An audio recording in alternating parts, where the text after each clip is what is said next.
pretty much like reality. I mean, human psychology, right? Newton's law of motion, whatever stays in motion will continue to stay in motion. So those who are usually average performers, right? Most of the time, they'll stay average. Those who are high performers, all right, they make things happen.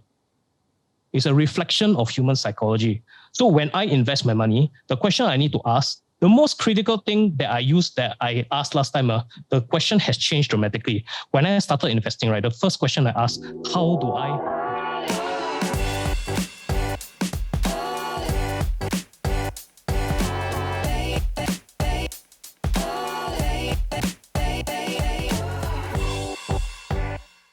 Before we begin the podcast, have you gotten your free ebook? It's called the Build a Six-Figure Portfolio Guidebook. Now, inside it, we share with you the tips and tricks to bring your stock investing skills to the next level. The best part, it's only 10 pages long and it's totally free. Whether you're on Spotify or YouTube, the link to download is in the description, or you can go to www.firl.co/FREE or www.firl.co/free. All right, guys, welcome back to the FIRL podcast. Today's guest is a dog, right? On Instagram, at least. He's a dog with a Darth Vader hat. His agenda goes by Aaron Goes Global. He's an author. You can search up either Aaron Goes Global or Shiba Inu Finance. We're going to talk a lot about money, a lot about investments. He is a podcaster as well. So really looking forward to this, Mr. Aaron. Welcome to the pod. Hey, thank you so much for having me. How are you, man? It's a pleasure. Actually, this is the first time we're meeting each other. And, you know, the internet is so amazing that we can literally just have a chat. And then within, 2 weeks, we can be on a podcast together talking about whatever. I think we also interviewed Ryan, which by the time guys watching this, you would have already seen that podcast. But I understand, Aaron, so some context, guys listening, Aaron's Singaporean, but you're not in Singapore right now. Is that true? Yeah, no. I'm around Southeast Asia, so I move on and off depending on where I feel like going. But obviously, I still have to be back in Singapore to do my stuff. So I actually hop around Southeast Asia. Yeah, but currently, I'm not filming in Singapore. I'm actually filming in Thailand right now. Nice. So I guess that would be the first, thing that people are intrigued about. Sounds like you are a nomad in some ways. And yeah. I want to start by asking you, like, what do you do actually for work? I think a lot of people who follow you on Instagram get a hint, but maybe you want to understand a little bit more now. Okay, generally, for me, I started out in insurance, right? So in my early 20s, right, basically I came off army. So Singaporeans, for guys, the first 2 years we need to go to the army. Then after that, once we're out, then we are free to do whatever we want, right? And I think when I first came out of army, I think the issue is that I had no money. Right, so that's my story. I really didn't have any money with me at all. So the first thing that I needed to do was basically to just go and earn it, right? So the first, after I came off army, the first thing I needed to do was to find a job, right? So I did quite a number of things. I went to work, then also stumbled upon insurance. So I started my career in insurance, right? I think that's quite typical amongst like financial consultants. That's where we start. Then along the way, we started to grow our network. Along the way, I grew my network. Then I met people who were good with money. Then I also started to meet people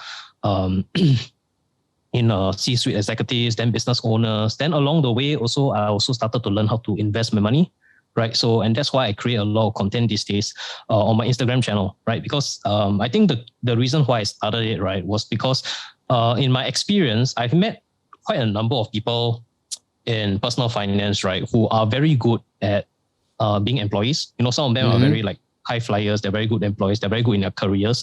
But when it comes to the realm of like actually investing your money, right, and managing your wealth, right, I would say that not a lot of them are pretty good at that.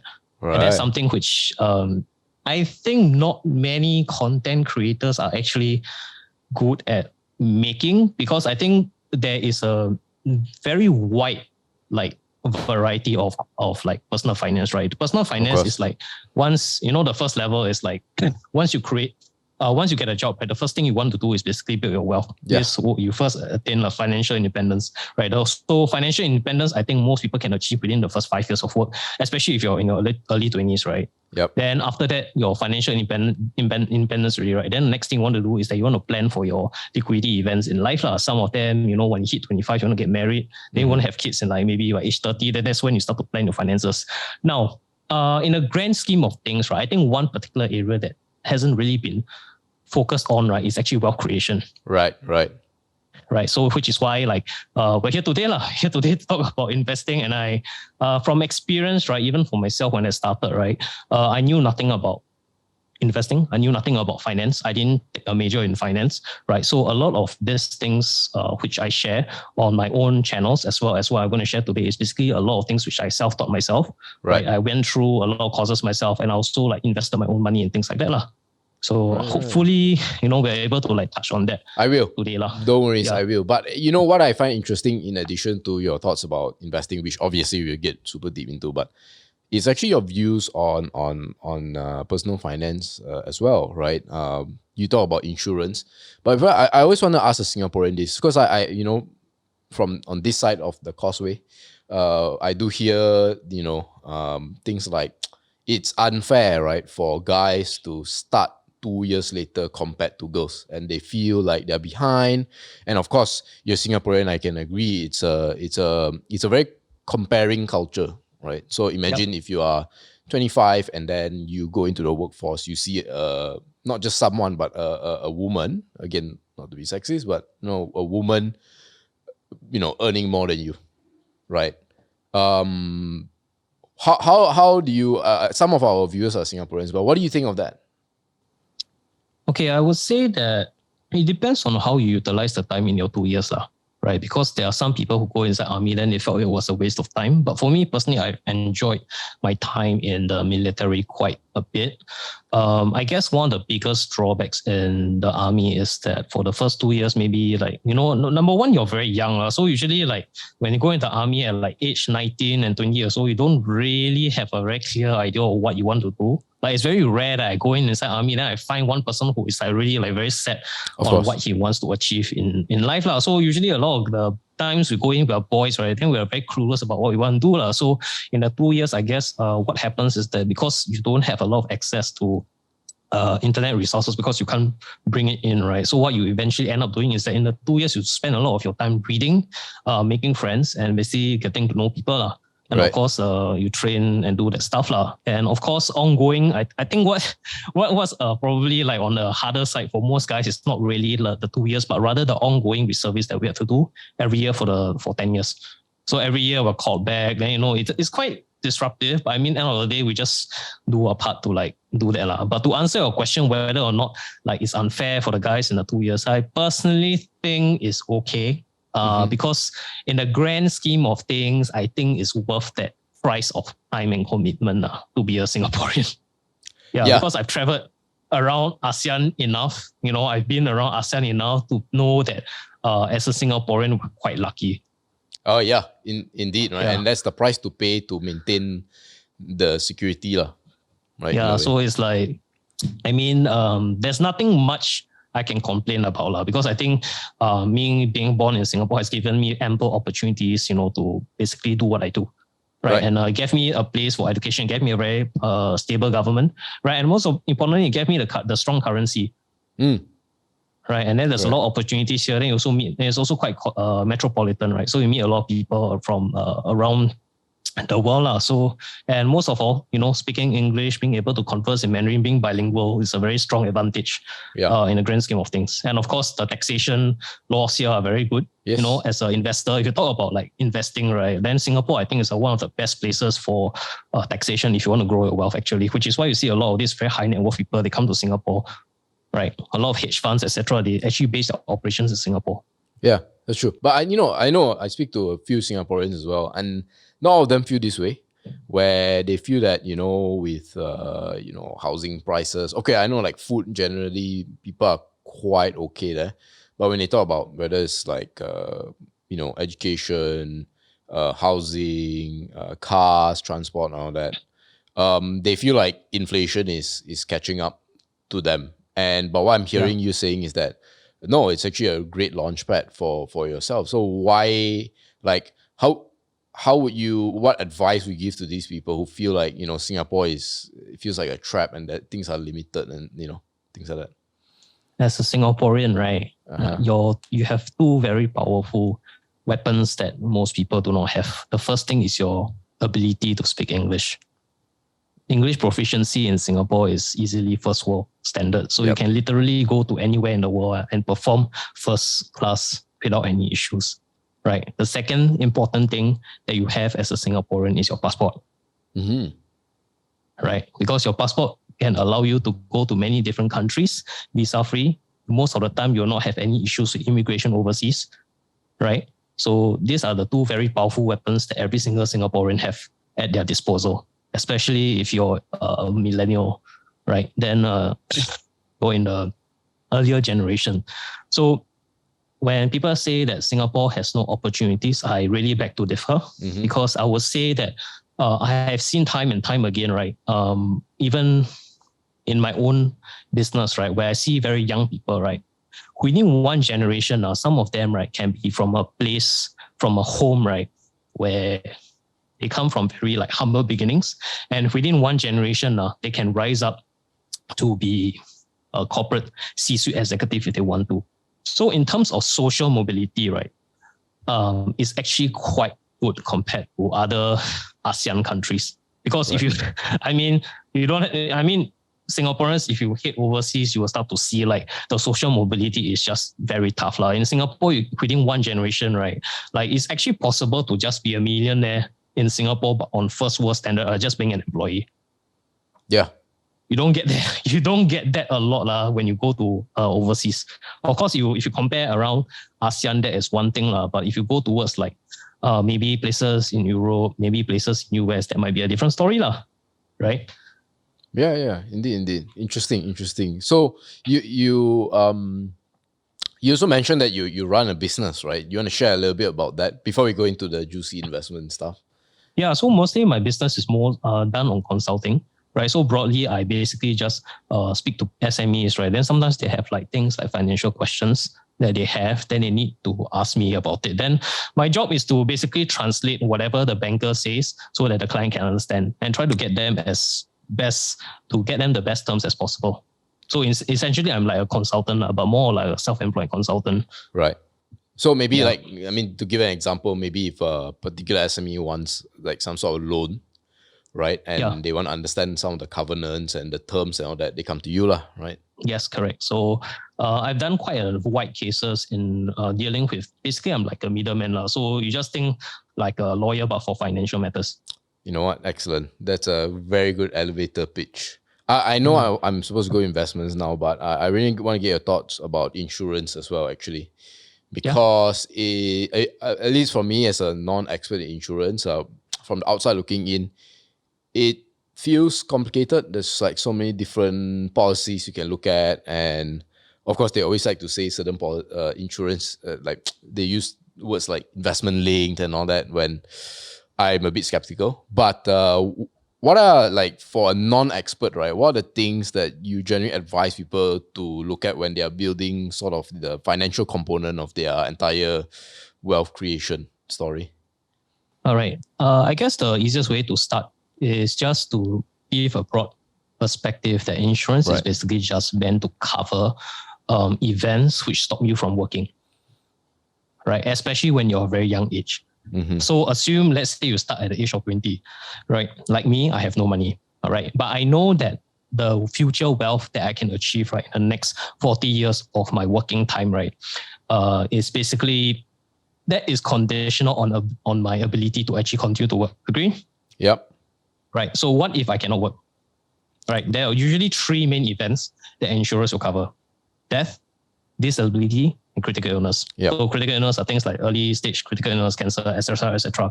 So the objective of insurance is very simple, right? In the next 40 years, because you want to ensure that you can capitalize on your time and your ability to work, and should any of these three events occur, right, you just want to make sure that the insurance can actually cover the cost of your event. So for example, if touch wood, I buy, let's say tomorrow I cannot disability, and for the next 10 years I cannot work, at least, I cover myself to ensure that I'm protected. So that I basically just capitalize on my ability to work by making sure that I protect myself against such events. Right. So the general guideline, which will cover 95% of people, is that for death, disability, it's about 10 times your annual income. All right. For critical illness, things like cancer, stroke, 5 times your annual income. Right. All right. And the budget is between 5 to 10% of your annual income to get all this covered. So that is basically 4 things that I have dispensed to you that will cover 95% of the scenarios. So you, because I've heard of the 10% rule, and I think that's very, really sensible. And would it be as simple as, let's say, if someone who just came out, and let's say he's earning 5,000, so he has 500 ringgit or whatever currency you want to use to spare, will you literally just tell someone to go to the insurance agents, or if the insurance agents approach him or her and say, look, I have 500 ringgit and I would like to be covered by this amount. Can you do it? Yes. Is it that simple? Yeah, of course. It's between 5 to 10%. Look, in terms of insurance, right, the most expensive thing is actually not the money itself, but rather your health. Right? There are 3 variables when it comes to buying insurance. The first is the money, the premium amount. The second amount that is variable is your time. If you buy at the age of 45, it's going to be a lot more expensive than if you buy at the age of 20. Yep. Right? And the last one is your health. If you have a lot of health conditions, the problem is that sometimes the insurer will not cover you. Correct. Right? So usually from my experience, right, money is usually not the limiting factor. The limiting factor for this type of insurance products is usually based on your time, which is your age, and also the health condition. So in terms of like insurance, right, the best time to buy is 1 day before the event happens. But obviously, no one can time such things, right? So the best time to buy is when you're very young and very healthy and when you don't need it. That's a good one, right? Because that's the key. Because it's almost like it's a prevention thing. And so people don't like to buy prevention. They like to buy cures. So then if why do I need to care about insurance? It's like a parachute. When you need it, but you don't have it, you will never need it again. Yes. That's what I was taught. It's quite true. Fair enough. Okay. Now we got that out of the way. Investing, right? We always start off with getting a sense of the way you look at investments. And I have a few topics here to talk about later on. But how would you describe your investments? And also equally important, how have you evolved, right? From the time you came out of the army and you put your first dollar investments, what do you believe then? And what is it today? Okay, so I actually wrote like a story article on basically to prep for today. So I understand that basically it's about a conversation about like the evolution, right? Yes. Of how I actually got to where I am today, etc. So the bad news is that for me, right, I would say is I started as a value investor. Okay. Right, that's the bad news side of the equation, and you'll understand why it's bad news later, right? So to start out my story, right, I started investing seriously at the age of 21 when I came out to work. Okay. 21. So it's been about 12 years, right, since I put my first dollar into investing. All right, so at the age of 21, I bought my first stock. All right, and I actually bought a bank stock, Wells Fargo. At the age of 21. All right. So back then, right, it was basically to be a value investor, right? It was like boomtown Charlie, right? Because it was after the 08-09 crash. Right. So correct. Almost anything that you buy back then, right, you will make money, especially if it's a business that has been hit quite dramatically, especially when it comes to financial stocks. So a lot of finance stocks back in those days were actually like value territory stocks. So I will buy things like Bank of America, buy things like Wells Fargo. And that is when, right, I realized the power of investing, right, when you buy at a discount. Now, the problem, all right, with that approach is that, I made money from this approach, right, for the first like 4 to 5 years until 2015, 2016. All right. The bad news, all right, when I did that is that I realized over a prolonged period that value investing, right, what especially happens, right, when a value company, right, actually reaches maturity and when there's no growth, it will start to stagnate as compared to growth companies. It took me a very long time to actually learn this because I think when it comes to value versus growth, right, innately it really stems from the type of person that you are as a character, right? Because for me, I'm a person, who didn't have any money when I started, right? I'm very particularly careful with money. I don't overspend my budget. And usually I'm a person, right, when I first started work, right, I will save like 80 to 90% of my cash income. Yeah, I'm a very huge saver when I started. So, in fact, I don't even save about 80%, 90%, right? 80% will go straight into investing. I'll invest almost every single dollar I had, almost consistently, right, every single month. And I did that for like close to 7, 8, 10 years. Even today, I still do that on a monthly basis. All right. So, it stems from financial discipline, right? There's health discipline where you go to the gym. Then in terms of financial discipline, it's basically about making sure that you invest your money and being very disciplined about your money. So I did that consistently in my 20s. The one particular stock that made me change my way of being a value investor, right, is actually Amazon. Right. Right. So I bought Amazon, right, when around 2011 or 2012, right? And that particular stock, right, made me change the way that I invest till today, because it took me about 2015, 2016, right? My biggest holding, right, back then was still in the financial sectors, right?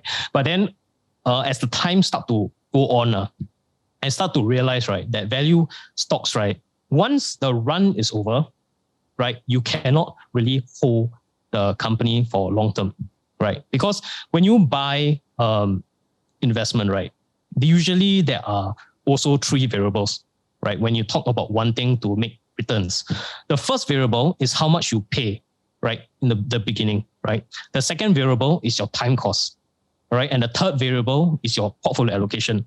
Because when you talk about returns in a portfolio, right, these are the 3 main variables which will drive pretty much your return on a consistent basis, correct? Yes. The first is like portfolio allocation, right? If you allocate too little to your best performing ideas, right, then you are going to do worse than the S&P. Right. The second thing is that if you, let's say I give you a typical example, you buy a value stock. Right? Usually, right, if the value stock is undervalued, when you buy into it, right, usually number one, there's a reason why it's undervalued. And number two, in order for you to make return from that particular value stock, right, there needs to be a catalyst inside for you within the next 2 to 3 years, right, to ensure that the stock operation will go up. And usually what happens is that if you go to most of these value stock, either their stocks have been bashed so hard through a 08-09 crisis where people are so scared that they dump everything. Then within like 3 to 4 years, it just revert back to the mean. The second thing is that there's a liquidity event, right? Mm-hmm. And usually such liquidity event companies is because the reason why the stocks are very cheap is because there's no publicity and no people covering the stock. So these are very small market cap type of stock where they have huge assets, right? And you can buy things at book value 0.3, 0.4, sometimes even 20% book value. And sometimes, right, the stock price, right, is even cheaper than the amount of cash they have in the balance sheet. Yeah. Right. The question is why when you look at this company, why is it that they are trading the amount?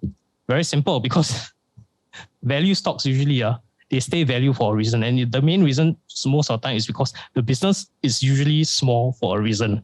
Because sometimes the businesses, when you look at in these type of companies, right, the business cannot scale, the business cannot grow. And this business has been stagnating for the last 4, 5, 6 years. And the worst part is sometimes the management don't want to do anything to actually like free up the capital. Correct.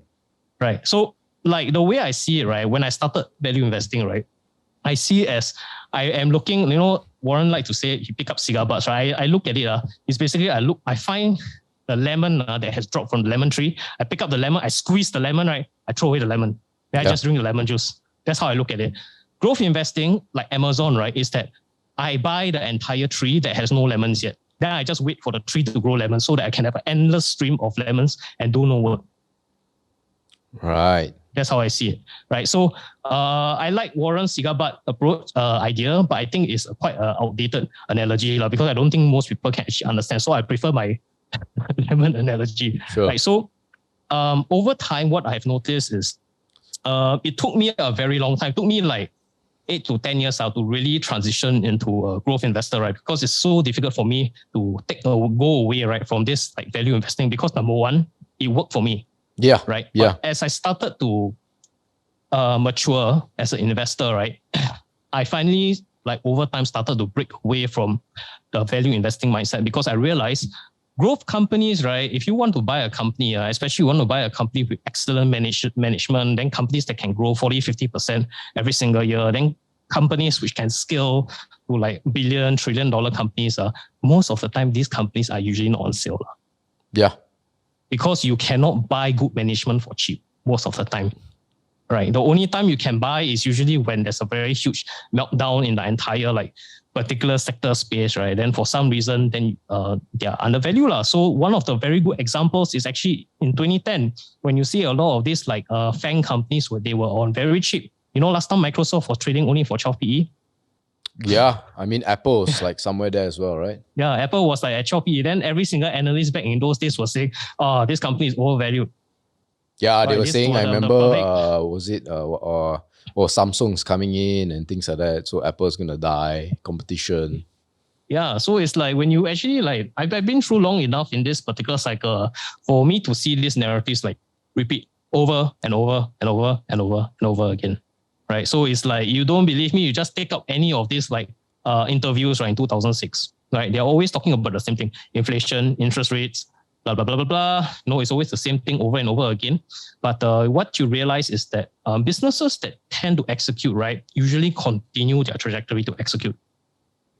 Right. In business, because it's the same across business. When you invest like an investor, right, sometimes you need to invest like a business person. You cannot just be so grounded by the fact, right, that this particular stock is undervalued, therefore you give a premium to it. Because I realized over time, right, that business, because like investing is really you're putting money with the best business people on earth. I think that will be one of the better ways to do it compared to putting with average or below average performers. Right. Because you don't believe me, right? You go to any single company, right? Or to any single team, for those of you who are employed, right? Especially sales organizations. You go and look at the top 10 salespeople. How long have they been there in the last 10 years? How often do those top 10 people change? Right? Go and look at the Forbes top 20. How many of these people has changed in the last 5 to 10 years? You can tell me. Right? What does that tell you? Performers tend to continue to perform. Yeah. Right. And then what happens to those people who are average? Do you think that these average people over the last 5 to 10 years, do you think they will suddenly jump to top 10?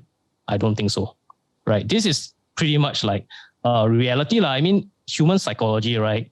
Newton's law of motion, whatever stays in motion will continue to stay in motion. So those who are usually average performers, right? Most of the time they'll stay average. Those who are high performers, all right, they make things happen. It's a reflection of human psychology. So when I invest my money, the question I need to ask, the most critical thing that I asked last time, the question has changed dramatically. When I started investing, right, the first question I asked, how do I protect my money? Right? That's the first thing. As a value investor, that's the most important thing you ask. How do I protect my money? Now, the most important question I'm asking myself is not how I protect my money, it's how do I protect my time? Okay. Why? Because as a value investor, right, you might buy something for cheap, but what you are paying for is your time. Because the more you wait for this value investing to catch up to the valuation, right, the cost that comes to you is not your money, it's your time. Agree? As a growth investor, you might pay a little bit more in terms of money, but over time, what you realize is that your time, right, amount of time that you spend on this particular idea gets less and less and less. Because it's on autopilot. Yeah. Because when it is a very good business run by very capable and outperforming people, right, the less time you need to spend on this idea. So what are the key ingredients to find the sort of lemon trees that have no lemons yet? Because not all lemon trees with no lemon will continue to make lemons, right? There are many growth stocks, as you can see in the recent 2022 downturn. Some have dropped less, some have dropped massively, right? Yeah. So how do you find these lemon trees? Usually one of the ways I like to do it, right, is I go to my phone, then I check my battery, because the battery percentage. Then I look at the top 5 to 10 things that I've been using that takes up the most battery on my phone. That's one way I look for ideas. All right. The second way I look for ideas is I look at things on the ground and see what are fundamentally changing on the ground.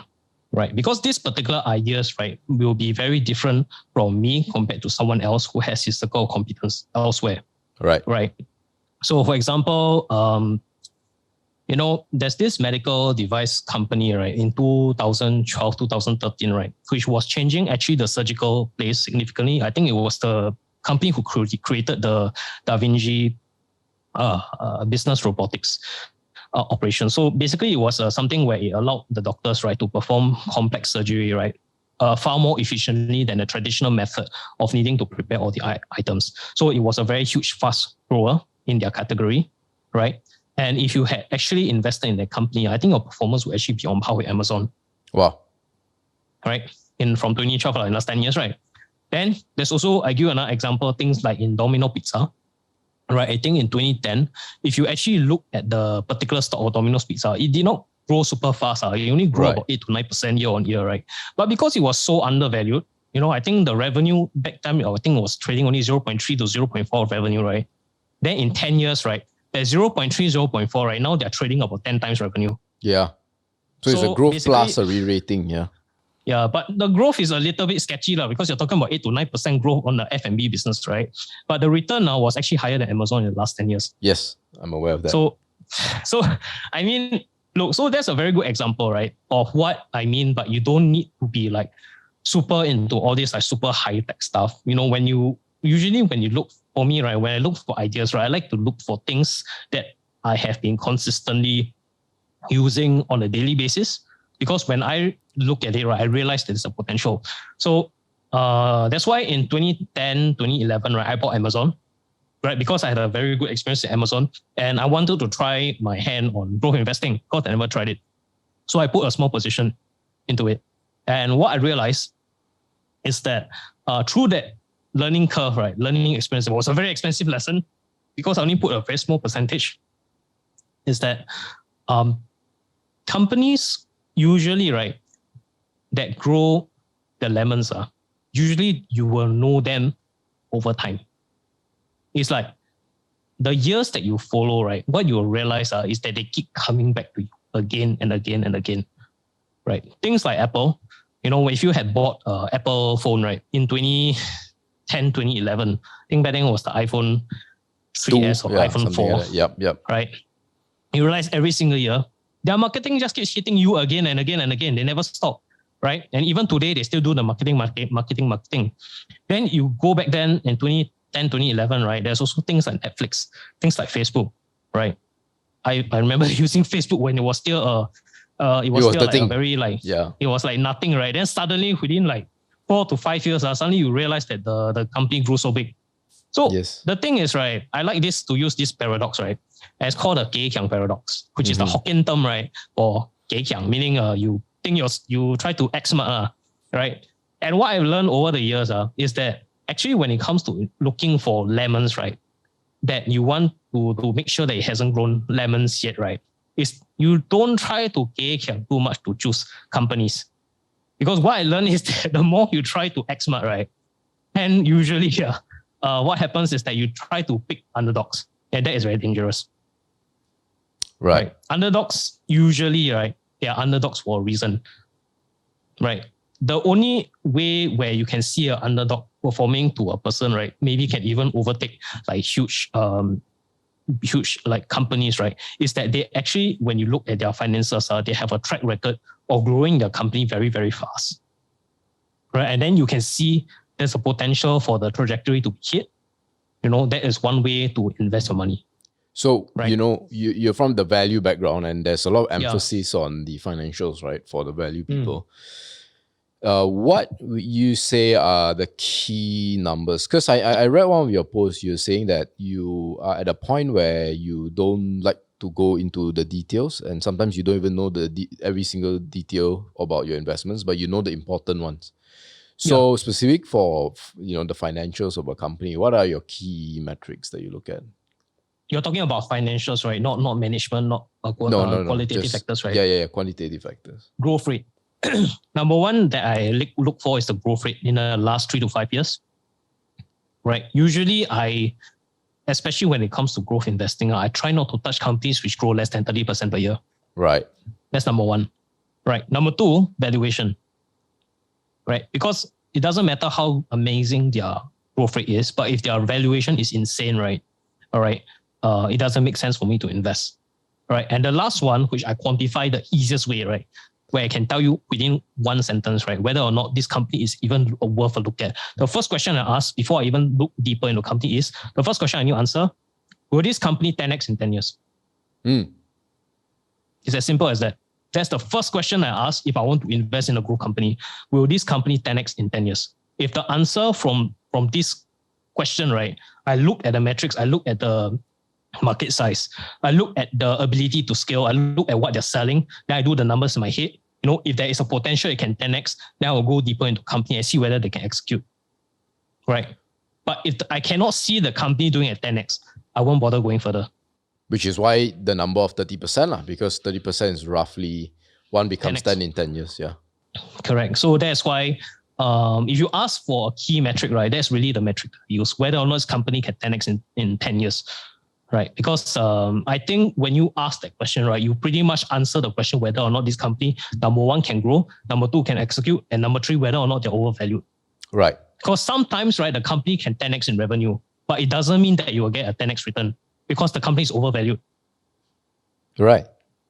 Right. So this one question itself, right, you answer quite a number of things if you go deep into it. Right? So, but I mean, the part about overvalued one, so that's the interesting bit for me because growth stocks, as you point out, were generally you have to pay up, right? You have to pay up the premium. This is something that, of course, Charlie Munger doesn't use the word growth stocks, but you know, quality companies, he used the word. What is overpaying for a growth stock? Usually when I see overpaying for a growth stock, right, usually this happens when a person does not really understand where this company is going to go. I think that is the most dangerous thing when it comes to investing, that you're actually investing without at least a general idea, right, of how this business will grow to in the next 10 years. And I think that's very expensive because even if, let's say, you're a value investor, right, when you buy a value stock, right, especially if you have a concentrated value stock idea, right, you want to have some sort of catalyst that will ensure that this company will at least double the capital, right, in the next 3 years. And that gives you about 28 to 30%, which is on par as a growth stock. All right. A lot of the times when people say that they want to buy growth stocks, right, I think one critical issue they don't solve is whether or not is it valued correctly. And this valuation question, right, comes in the hand of, number one, every single valuation metric always comes back to the revenue statement. Agree? Because essentially, end of the day, right, a company can only grow big, right, if the sales number can justify it. Because when you look at the income statement, what's line number one? Line number one is revenue, right? Every single company, the number one objective is to ensure that you can grow your top line first. Because if you don't even have a top line number, right, the rest of the balance sheet doesn't matter. Agree? This is why salespeople are paid a lot, because you don't have a business with top line. COGS, expense, amortization, administrative expense, employees, all these, right, stem from the top line. So the most important thing in every single business is your sales number. Because if you don't have revenue, the rest of the stuff doesn't matter. So in order to answer the revenue statement, the question you need to answer to generate the revenue, right, is whether or not this business, right, the product or service that they create, does it have market demand?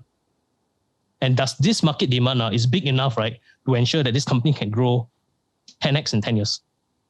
Then from there, once you have the rough revenue statement, you can calculate or estimate, right, the cost, goods sold, whatever, net income, take the net income, extrapolate, then give you a PE, give a PS ratio. Then from there, you can do your margin of safety, right? Margin of safety for value investing usually stems from book value. Agree? Usually you look at the book value, 50% of the cash, whatever, enough margin of safety, right? Growth investing, your margin of safety is not the book value, because most of the time you're paying 2 or 3 times your book value. Your margin of safety is basically how much can this business grow estimatedly, right? Then from there, how much are you paying right now? So assuming, let's say you buy a company that's have a revenue of 100 million right now today, and you're paying, let's say, 200 million, but you know that this company, right, in the next 10 years can maybe achieve $2 billion. That's 20x. Then if you achieve $20 billion, right? Sorry, $2 billion, yeah, that's 20x. Yeah. 2 billion, right? The question you need to answer, right, is if it manages to hit $2 billion, right, usually a few things will happen. The first thing will happen is the analyst coverage will increase. Second thing will happen is that the likelihood of it being a growth darling will increase. The third thing that will happen is that most of the time, when all this coverage is increased, right, this company, right, will have a bigger marketing power. They usually have an IR relation. And usually, right, the stock in terms of being accessible, right, to institutional investor increases. Agree? So based on this, right, usually if you hit a $2 billion company, right, the valuation, right, usually the multiple will increase compared to a $100 million company.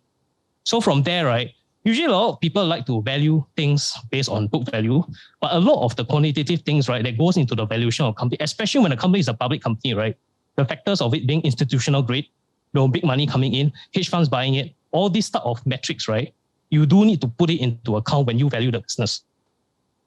Correct. It signals the maturity, right? And that's why you see Domino's Pizza lah. That's the typical example is you look at Domino Pizza. Why did they do better than Amazon? Because they went from non-institutional grade to now everybody wants to, anybody in the F&B, they are so struggling for growth, right? No choice to buy them. Fair enough. A lot of what you say reminds me of what Peter Lynch talks about. And I know you, not recently, but I know you had a very interesting post on your Instagram stating that a lot of people misunderstand him, which is ironic because he is known to be someone who, simplifies investing a lot. So you wanna touch on your point of view there? Peter Lynch, as much as he says that, he is on the ground investor, right? Right. I think the main misconception is that a lot of people don't understand that this person actually made his money from cyclical stocks. Okay. Yeah. Because he categorized stocks into 4 main categories: cyclicals, growth companies. I can't remember the stalwarts, value. Stalwarts, and then I think the it's 6 categories. I'm not mistaken. Six categories. But in his career, right, I would say that he made a lot of his money, right, from cyclicals. Because back in those days, right, I think it was did he make his career in 1980s, right? From 77 to 1990, yeah. Yeah, so during this time, right, it was like the inflation peak, right? So the cyclicals were actually performing very well. And this person, he had more than 1,000 positions. Yeah. Right. So basically, he is a very hard worker, like a lot of people, right, think that this guy likes to say that everybody can do it, right? I say, but this guy, he's like working almost 24/7, looking for companies left, right, center. That's why he quit after 12 years, so a lot of people don't know, right? Yeah, that's why his performance is so good. I say, because this fella, he works, I don't know how many hours a week, probably more than 80 hours a week trying to get the investment returns, right? Yeah. So, and among these like 1,000 stocks, right, what is quite funny is that a lot of the stocks that he mentioned, right, I think his biggest mistake was that he didn't hold the stocks that he would have performed best when he mentioned them. Things like Disney, right? Instead, because he had more, and there's a reason why he needs to have more than 1,000 positions, is because this fella, he runs inside, he's working for a fund company, right? Fidelity, so fundamentally, as a fund management company, you cannot concentrate your positions. Right? You cannot concentrate your position because compared to a retail investor, one of the biggest advantages that you have is that you're able to concentrate your investments. You decide your mandate lah. Do whatever you want lah, basically. Yeah, and you don't have to worry about whether or not is it over concentrated, whether or not you can whether or not the return is is volatile when it comes to concentration, right? So a very good example, you look at Cathy Wood funds. Right? What's her best idea?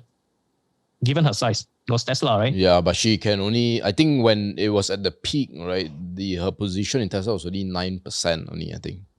Yeah, so that's a very good example of why, like, when you find your idea and you can concentrate, but you don't concentrate, then your returns will not be as good as it can be lah.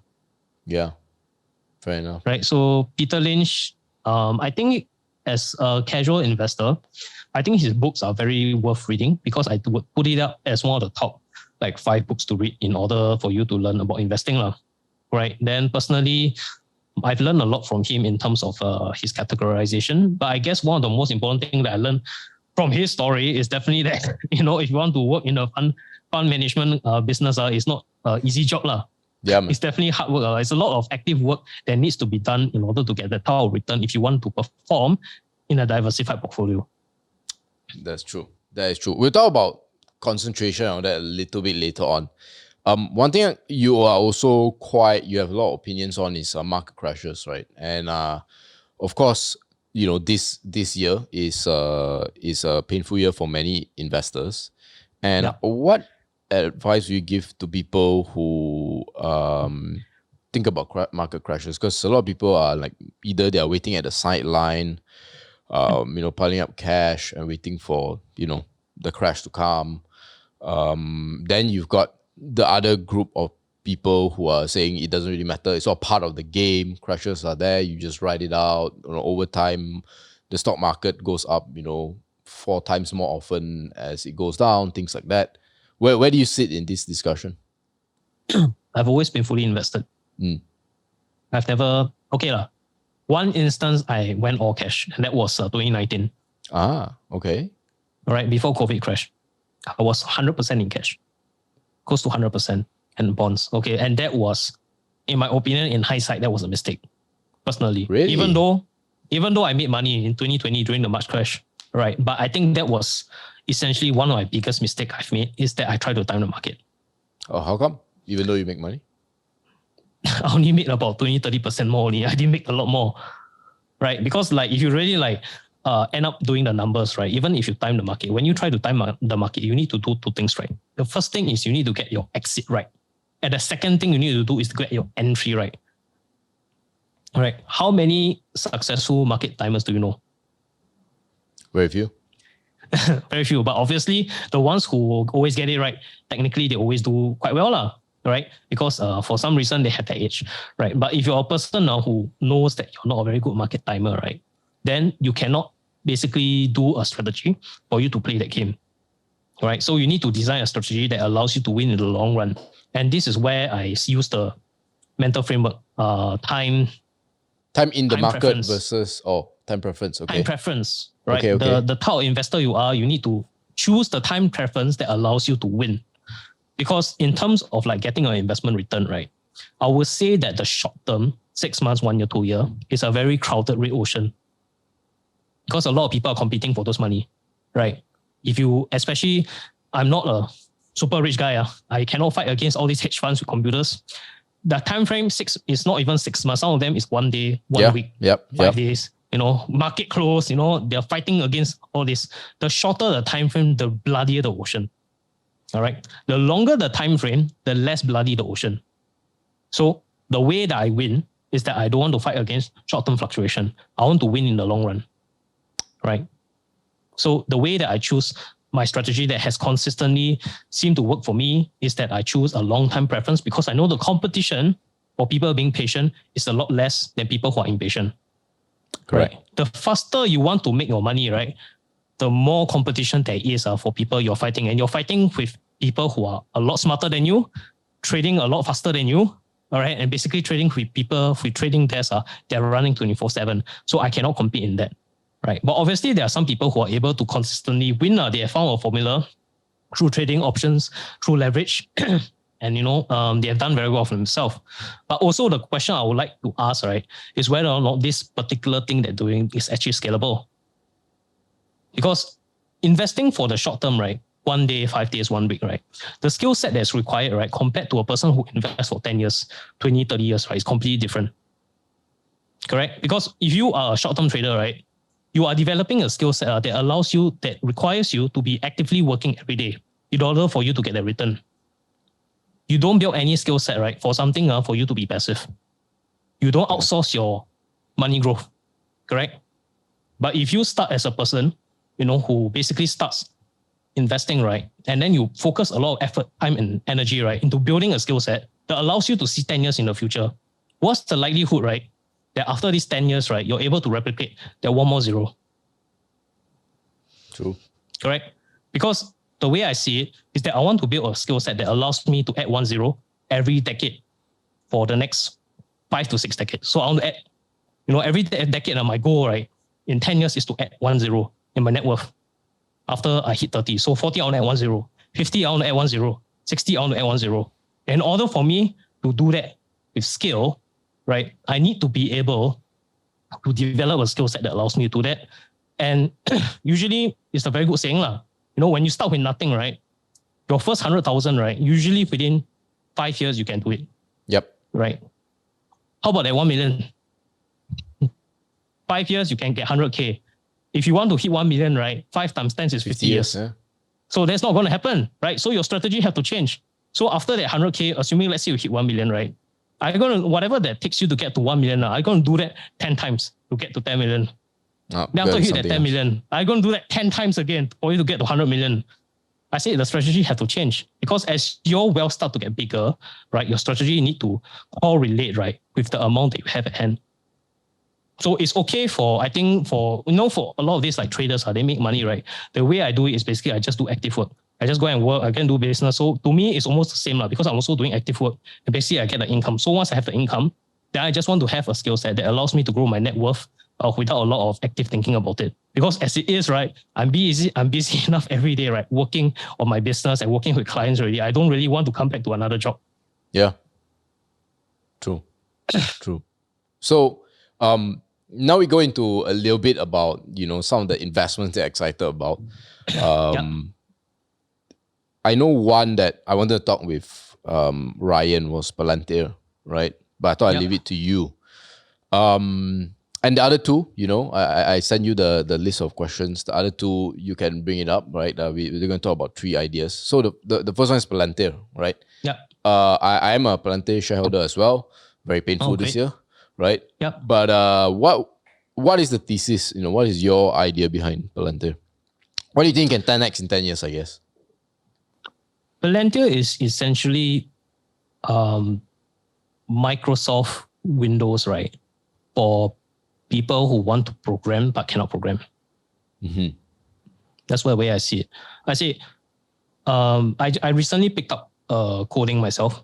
I recently, in the last month or so, I've been trying to learn how to code personally on a personal level. Because I saw CS50 you were on your Instagram. Yeah, I'm getting my. I started the first 3 lessons, then I realized, okay, still at the scratch, the cat. Part. I'm getting my ass handed to me on this course, but it's a wonderful course. But essentially, what I learned through that, right, is that it actually allowed me to understand Palantir better in terms of an engine, right? So essentially, when you want to develop a game, right, you use game engines, things like Unity, things like Unity, things like that to do your games, right? Right. And the way that I see Palantir is that they are essentially something like a game engine, but for companies and business SMEs lah. So essentially, instead of hiring and building their own programming team, right? It sometimes can take months to basically customize, right? The way that Palantir works is that they offer a program, you know, for SMEs, right, where they can just install this program, right? Then from there, they can create their own customized systems or solutions, right, to look at data. Right. Essentially, that is what Palantir does, is that it allows anybody who is, you know, not a super good programmer or in fact doesn't know any programming and allow them to use it and allow them to basically achieve the level of programming, right? Like people who use Canva, essentially. That's basically Palantir. You know, Palantir is essentially Canva for programmers, for non-programmers, right? You think about it, that's what they do. So the question I need to answer is that whether or not this particular product that they offer, is it valuable? That's the first question. And from my understanding, right, I think it's very valuable because I can see in the next 10 years, right, I think a lot of value will be created from the ideation of computer software. A lot of things, I think, in terms of big data wise, right, will be created from the software side of things. Because when I go out, right, how much % of your time do you spend daily, right, interacting with software today? Let us stop counting. What's the here first we have do? 2 software already, right? Here. Yeah. For me to look at my notes to ask you, there's 1 already. So 3. Yeah. Then when you wake up, the first thing you touch is your phone. The last thing you before you sleep, hopefully, is your wife. If not, then it's your phone, right? Yeah. Yeah. So the way that I see it is that if you're going to spend a lot of your time on software, then it is not too far-fetched to say that in the next 10 to 20 years, right, the very important innovations is going to come from software, right? So the problem is that anybody who has tried to learn to code, right, like me, right, it's not a walk in the park to learn that, I would say, right? To replicate and to do that, right, it's not something which you can learn overnight. It takes years and years of practice, right? So Palantir, on the other hand, allows people to tap into their ability to basically just do up a program. So essentially, it's like Scratch like that, right? If you have difficulty in using program in Scratch, right, I would say that if you progress towards the harder programs, right, it's going to be a lot harder. Yeah. Because Scratch actually is really considered quite easy already. It's really literally made for primary school kids, right? So Palantir is something like Scratch because when you compare their data systems with other software cloud computing platforms, they cannot win. So the way that I to look at this thesis, right, is I go and ask people who are using the program, right, and then I ask them, do you think that this company can take over your job? And so far, from the response that I get in the software engineer, the answer is yes, right? So the difficulty about this company is that I do not have a super huge position in this company, right? But I have this company because I see it as a position, right, with the ability to 10x in 10 years. Because the main thesis that I'm betting on is that I believe that big data is going to be very important in the next 10 years, right? And I need a person to be able to compile that software, and people can have a platform, right, where people can basically just upload ideas onto the cloud, right, for them to basically have a database, like a library database of ideas where they can tap on. And that's where they call the flywheel effect for Palantir. All right. Yeah. I mean, what about the government side of things also? Because I remember reading that they're also supplying some of this software for like military purposes. Correct me if I'm wrong. On the business side of things, right, I think if you want Palantir to 10x, they need to go to direct consumer. Mm-hmm. Yep. I think that is really the main money maker because I don't think they're able, right, to be able to scale up so much to the point that in the government side of things, right, I mean, anybody of you who has been working with the government or trying to get government contracts, it is not a very fast turnaround in terms of sales lead, right, compared to like business to consumer. So I think the way that Palantir is doing it is very similar to how Apple and Tesla has done it in terms of growth companies, is that they start with something that's very specialized and niche, and to prove that basically they have what it takes, right, to produce a very good product. That's the first usually iteration. This is called your proof of work. Now, the second thing that allows this company to grow very big is that they need to have a proof of scale, right? Tesla has made the Tesla 3, right? Apple has made the iPhone, and they have proven that they're able to scale. So so basically as a Palantir shareholder, right, the most important thing I need to answer, right, is that I'm not sure whether or not they are able to 100% transit into scaling their software, because I know that their software is good to basically like target niche and basically set out operations, right? Compared to like taking months, right? They can do it in 2 or 3 hours. So it's like you want to build an entire like customized like software suite, right? Traditionally, right, it'll take you months. Hire the engineer is very expensive. You compress the time to 2 and 3 hours. Yeah. So that type of like benefit, right, in terms of Palantir is so much better than basically doing it the traditional way. So they have proven that they can give value at a fraction of the price. Yes. The thing that is very difficult, right, is that it's very difficult for people, right, for a lay person to look at this software, right, and say, what can I do with this? They need to dumb it down, right, to as easy and idiot-proof as Canva. Then that's when they have a business, right? The problem is I don't know when they will be able to do it, right, as an investor. That's why it reflects in my allocation. Palantir is not my biggest holding in my portfolio.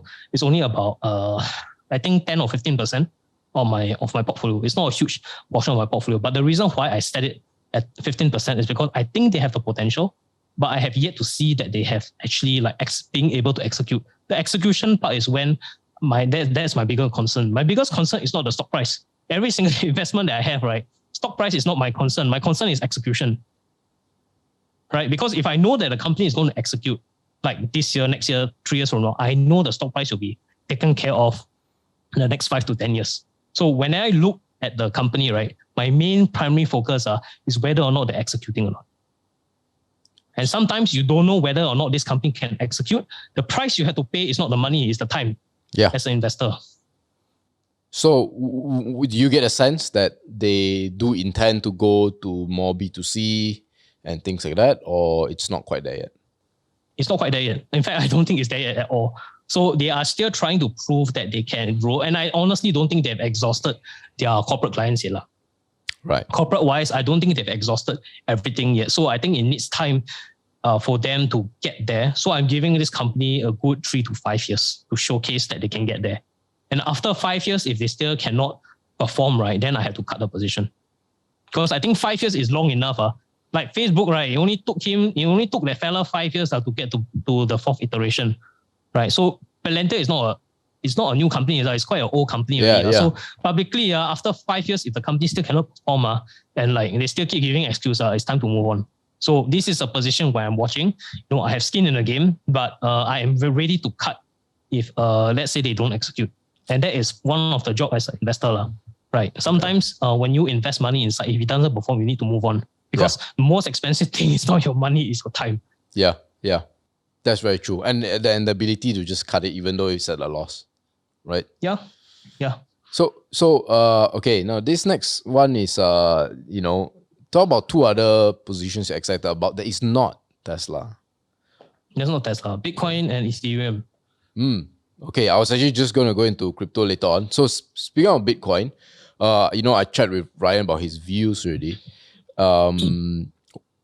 But your angle, I want to ask you is versus gold, right? People keep calling it digital gold. And I think you kind of have a gripe with that. Am I right to say that?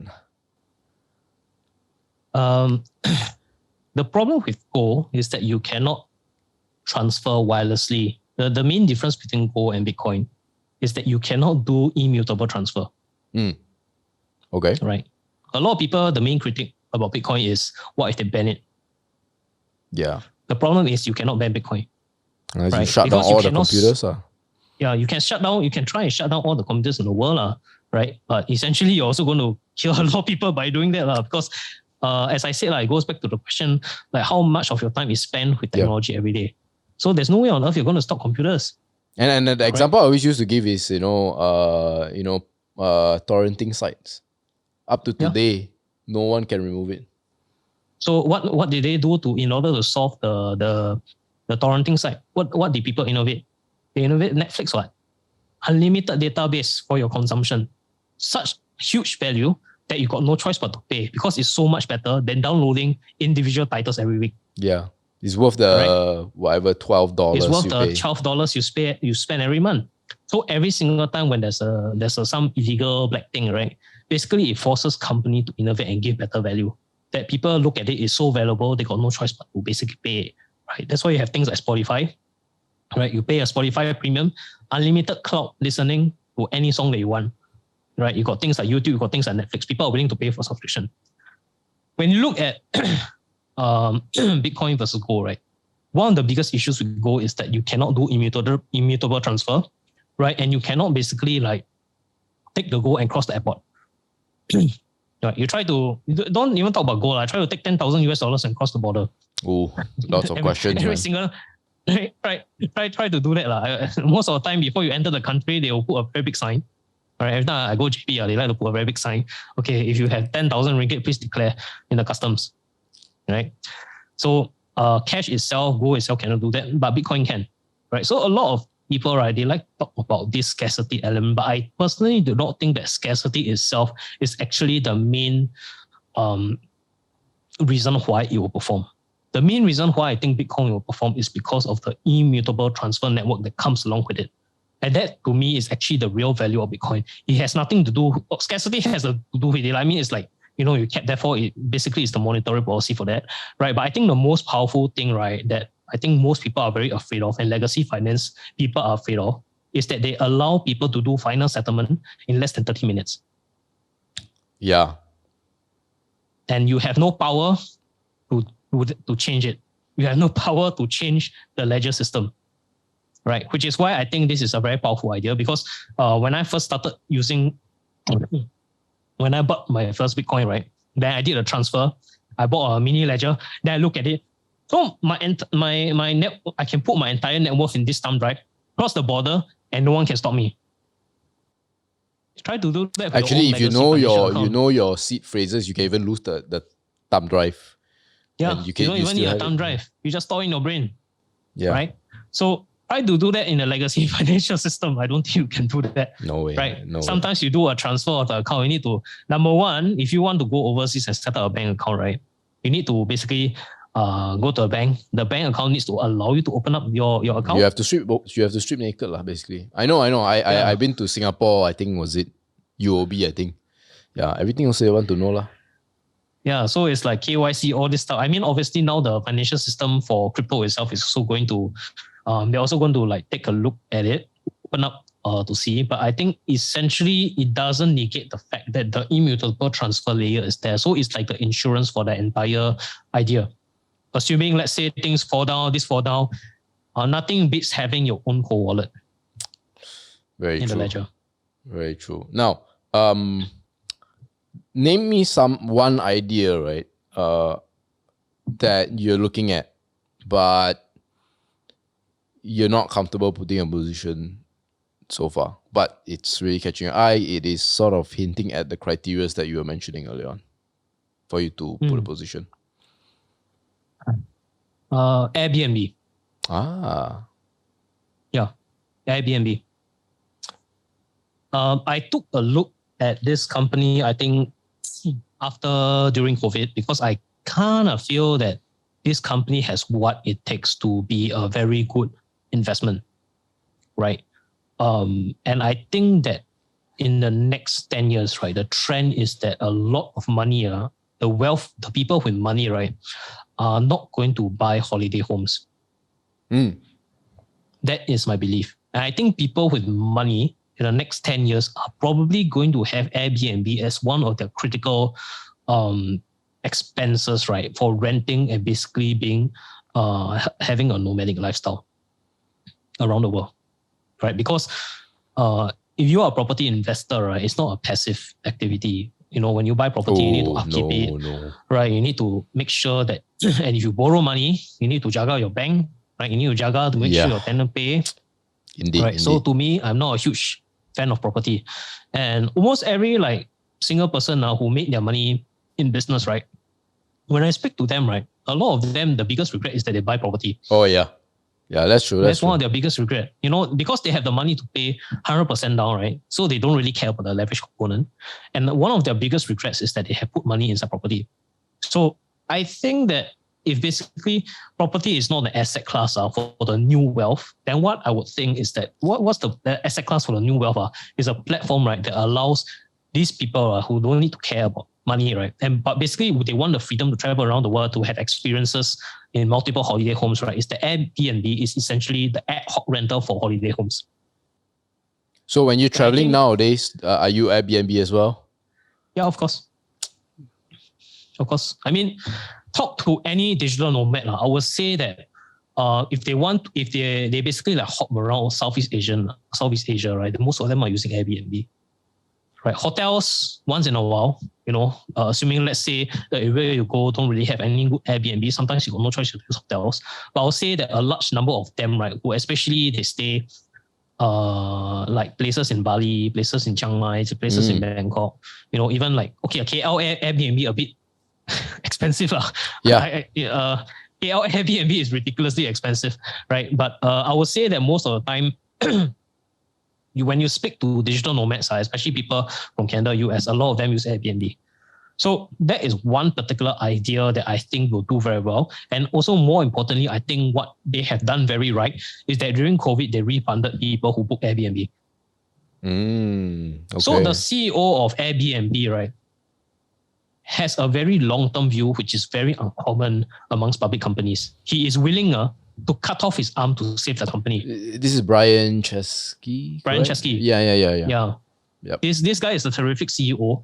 The only reason why I didn't buy Airbnb is not because I don't like the company and I don't like CEO and the management. In fact, I like everything about it. Yep. The only reason why I don't put a position inside it, is because I need to fight this idea, right?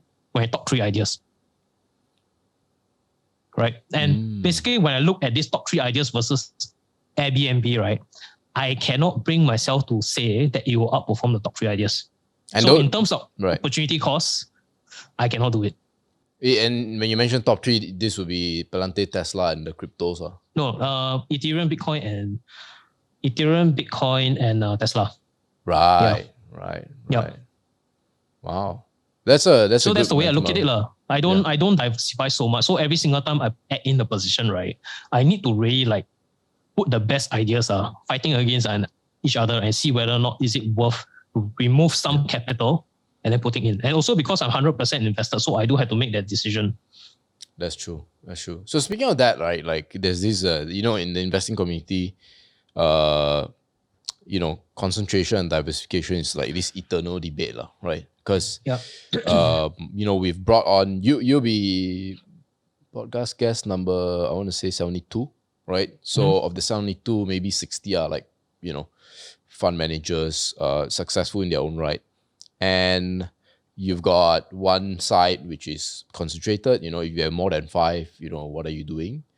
And you've got another side where, they've done extremely well, but owning 40 to 50 stocks. And then we alluded to Peter Lynch earlier on 1,000 stocks, right? And he got the results that he got.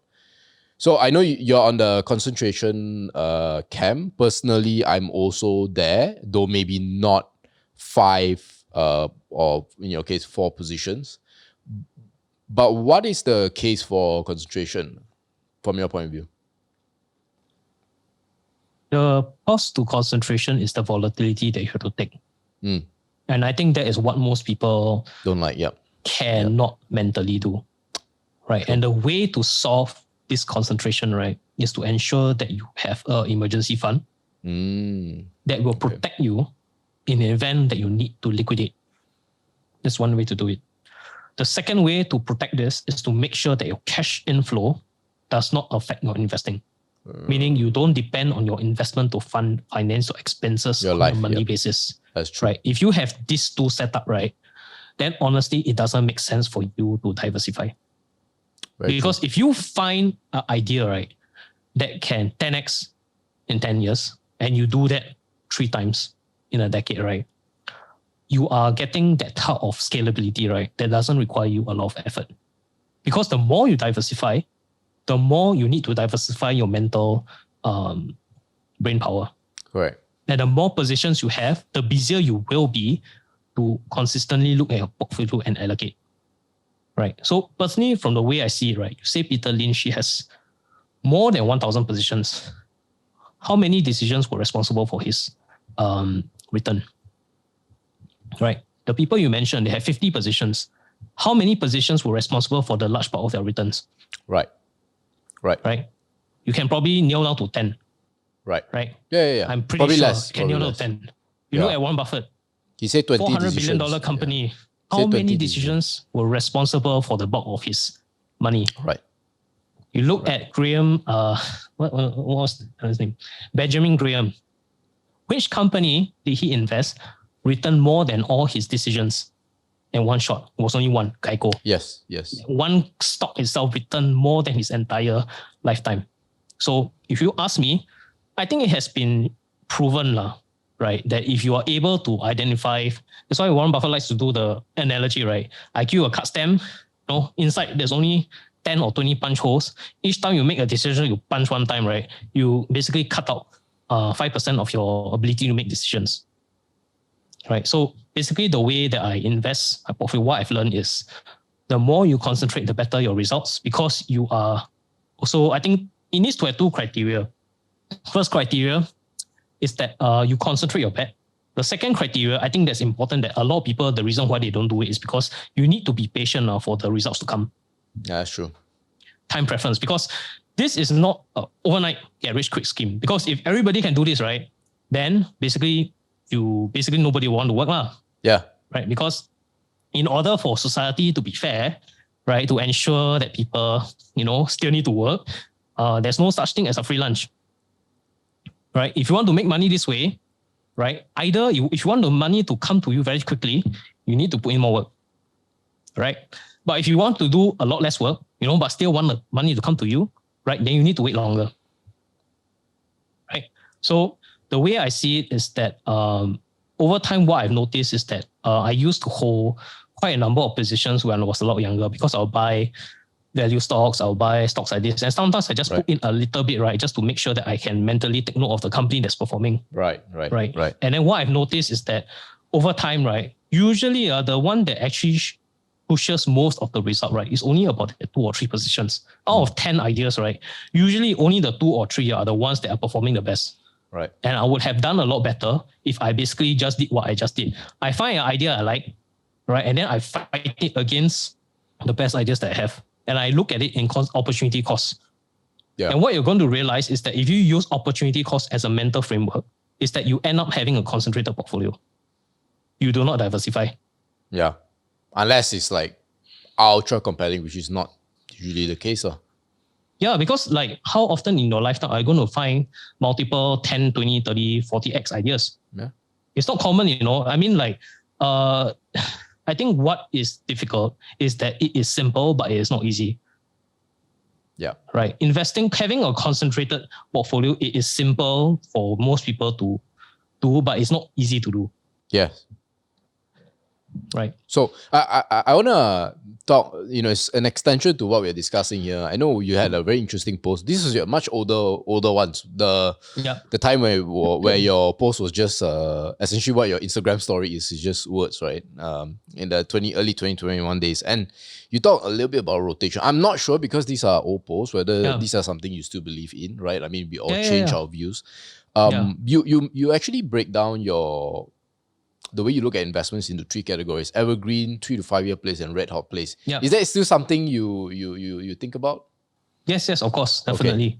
Because the way it's just that I still use the same framework. It's just that maybe the way that I do it has now evolved. Sometimes my evergreen portfolio now might change. Last time it used to be like evergreen idea. So like Palantir belongs in this category where I know that in 5 to 10 years, right, it might be the next Tesla or Bitcoin, right? Then basically, like also I have the core ideas, which is for growth. And of course, the one for liquidity event are things like the indexing. So for example, I know in the next 5 to 10 years, maybe I have some liquidity event, that is going to occur, right? Then instead of putting in a very high risk idea, because I'm not certain, right, whether or not I can actually cash out for the money, I'll put it in something like the S&P 500, right? Then over time is what I realize is that sometimes I'll have ideas like moonshots. These will be things like, these are pure speculation, so I'm ready to lose 100%. These are things like moonshots, right? Things like Dogecoin, things like super speculative names, which obviously I don't like. If I lose money, I'm okay. If these manage to perform, then obviously I will be very greedy, take profits, and then rotate them into something safer. So in a way, it's my way of trading, right? Some people, they do option trading, all right? But most of the time, I don't do that very often because in order for you to do well in those style ideas, you need to have an environment which is very speculative. Yeah. All right. And true. Today environment is not the time to play speculative play. Agree. Right. Today environment is to buy things that are basically going to be ready and being built right on for the next 3 to 5 years. Because today environment, a lot of prices are depressed, right? So it's actually a good time to buy fundamentally good businesses. Because now this environment, what I'm feeling, right, is very similar to how I felt in 2020, 2010, 2011. Nobody want to talk about stock. Nobody want to buy anything. A lot of people, they are drained out. They don't buy anything because they're very scared. I agree. So, I mean, we talk a lot about stocks today. I want to shift a little bit into maybe some of your personal view on things. And one thing I really agree with you on is actually this whole debate on America. A lot of people, especially in the part of the world that we are in, right, are more favorable to China, right? They think that China's next superpower and things like that. And I have no doubt that they're going to do fine. But I wouldn't say you believe in American exceptionalism, but you do believe that America is still going to be the engine that she was. And I remember in one of your posts, you cited, what Buffett said, never bet against America. So maybe you want to thrash out your views a little bit on, on America in the next decade or so, because, as a lot of your investments are also, right, America-based. Yeah. I would say that if the investment that I make does not have any links to America, I won't touch it, personally. Right? Because there is no real system that I found that has worked better than entrepreneurship in America. Right? Australia is one of them. Australia do surprisingly churn out quite a number of very good companies. Canva is from Australia, right? Yep. So they do have quite exceptional entrepreneurs in Australia. So I would say that what I've learned, all right, is that over the years, a lot of my alpha comes from America. Because for some reason or rather, they have a system, right, that most importantly attracts foreigners into their country. Yes. Step number one, right? They are very open to foreigners, right? They might not be super friendly to brand new foreigners, all right? But they do accept foreigners, right? And that is very important, right? Number two, that's very important, is that they have a system, right? Most importantly, the US dollar, right? To ensure that money flows to people who can best utilize the money to give value to the broad population. All right. And they give the money to the people who are the best performers. All right. A lot of people would like to say things like corruption, right? But honestly, in the last, you just walk around, right, every day, right? What are the top 10 things that you use that's not American made? Or you just look at the top 10 things that you touch, right? How many of them comes from America? You use Google every day. Zoom is from America. What we're recording now is American, right? The microphone I'm using is also from America. The headphones I'm using is also from America, right? Right. So the investments that we buy also from America. So I think in terms of one of personal beliefs, and I might not gel health with most people, but what I believe that is very important for a company to have this type of system, right, is the idea of free speech. Okay. Yes. There's something they talk a lot about. Yeah, and free speech is very important. And there's a reason now why this is a superpower, in my opinion, right? Because when the most dangerous things I find on this planet, right, apart from weapons of mass destruction, blah, blah, blah, are ideas, that is born out of words. Right. And this is something which is very philosophical. Because I think that if you share a particular view, especially if it's a person who is very charismatic, you look at all these very big entrepreneurs, right? The most powerful thing that they have is not just their execution, but their ability to use words and move people.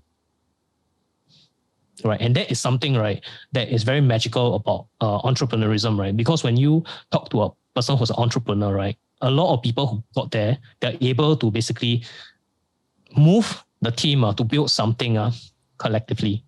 And this is what a lot of entrepreneurs, a lot of CEOs, they have inside them. They have that magical ability, right, to basically tell people to move and build something great. Right. And that is something which America does have. All right. I would say that China definitely has that as well. Right. It's not like Chinese, they don't have it, they have it.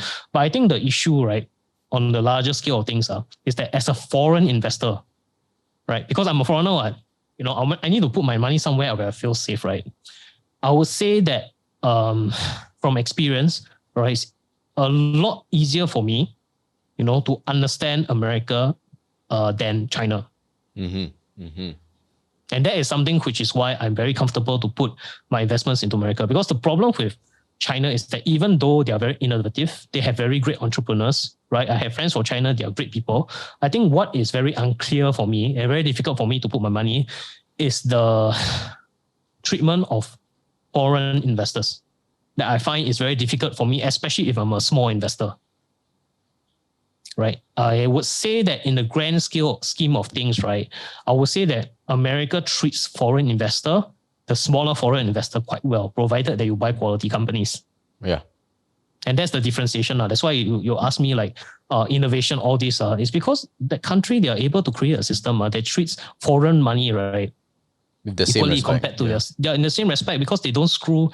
I mean, if you buy quality companies, I don't go and buy the ones with all the moonshots on. I don't go and buy all those terrible companies. You buy good established companies that is situated in America. I would say that they treat their investors relatively well, right? So that is why they keep attracting a lot of foreign capital into the company, the country, right? Because even as an investor, I won't buy property around ASEAN also. If I have money, I will not buy property in ASEAN countries. Right? Because if I have America as a place to invest, why want to buy property in ASEAN? Unless I have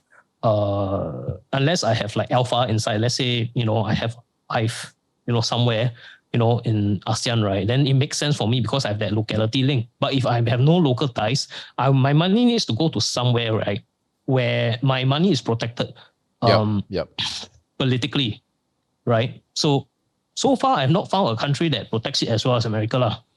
I always use the example for people who, complain about America. I say, like, whatever your stance on Trump now, right? One of the slogans he always had was, build the wall, right? And I always ask them, they build the wall to stop people from going out or coming in? I always use that example. And it's typically to stop people from coming in. So we can talk about the fiery debates that you can have online, but people vote with their feet, as the saying goes.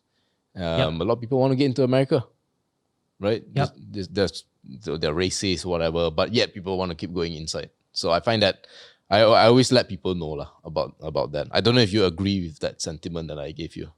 No, I definitely agree because you see, the difficulty is that you're from Malaysia, I'm from Singapore, right? Yeah. How often do you see outliers, right, coming from humble beginnings, rising up and building multi-billion-dollar companies today? I would say that, personally, I do make a distinction between Malaysia and Singapore, and maybe that's the next thing that, we can discuss, right?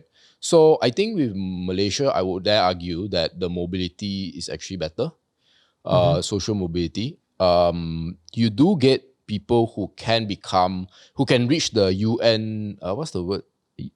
UHNWI status, so the ultra high net worth individuals. But to your point specifically, the multi-billion, that is very difficult. That I can agree. Yep. But I would cite structural reasons for that rather than I would cite structural reasons for that. But I do know in Singapore it's a little bit harder. Part of it is because, as you described, I think that Singapore is quite sheltered because I always believe Singapore is built on two departments, right? The first is the HDB. And then, of course, I think your labor is quite protected. So I think that comfort breeds that. That's why people don't go out. They don't see the world as you do. And that's why they feel like they're stuck, right? That's my point of view. But yeah, just to answer your question on this issue. Yeah. I would say that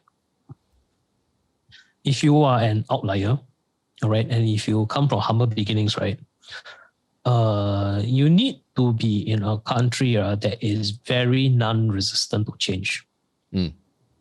Because outliers, what is very difficult now is that they need to have a thriving place, right, for people who will try new things. All right, and if you compare Americans, right, the consumerism attitude in Americans different by itself, these people are a bunch of citizens who are very open to trying new things. Yes. They'll buy silly things. Yes, agree. Yeah, and they will buy anything just to try, so they are very keen on trying new things. Correct. I don't know why. I mean, this spirit of trying new things itself is the reason why when you look at places like America, why entrepreneurship is so vibrant, right? Because if you come to a place like Singapore, right, change is not that easy, I would say. Right? It's not very easy because we are a small country. So, and politically, you also need to be a little bit careful. So that's I would say Lee it's not dynasty, easy. Huh? Yeah, so it's very difficult for you to say and say whatever you want. Correct. Right? So whereas for America, that ability of free speech, the ability to say whatever, you can even start up your own religion in America, right? And be very successful. They have a few religions who are very successful, which are born in America, right? So that ability, right, itself of trying new things, right, is why if you are an outlier, and you want a very big market, and a market big enough to sustain your outlying abilities, right, that is the country for you. Yeah, I agree. Because they have the communism for it. They have a market for it. Yes. Fair. So, one thing that you talk about in your IG post also is the difference between meritocracy and credentialism. I love this discussion because some context, I do not have a degree. And I've been saying this to people as well, They say that people, blur these two lines, right? Your credential means you've scored certain A's, and then when companies or organizations or even governments judge you, they judge you based on this predetermined standardized tests, and that sort of, they're able to quantify your merit in that sense. Now, obviously, the fact that you put a versus there implies that they are not exactly the same thing. So you want to explain why. Your question is why are they not the same thing? Meritocracy and credentials. Credentials are not a very good reflection of your ability. It's a different skill set, isn't it? Right. Credentials, you are basically very good. You have proven that you have the ability to absorb taught materials and adhere to deliverables. They are not exactly tagged to the same standards as real world requirements, because you are in a controlled environment, right? Credentialism is a controlled environment, right? When you go out in the industry and work, you are no longer in a controlled environment. You don't have a situation, right, where if you fuck up, right, you can just retake the test. Yeah. In the real world, if you fuck up, you might lose the client. You might lose the business, right? And it has real world implications to your income, your career trajectory, and then it has compounded effects, right? In school, you are protected because it's not real.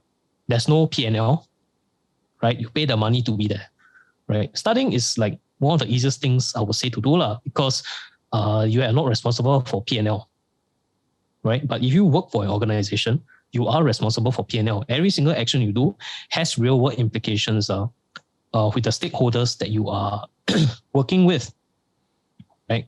So when you talk about meritocracy, right, I would say that meritocracy working environment, right, the main way that you know that the system is working is that people who are responsible for results, generally, they are able to grow in their responsibilities, right? And this is the reason why when you go to companies, right, where they are very,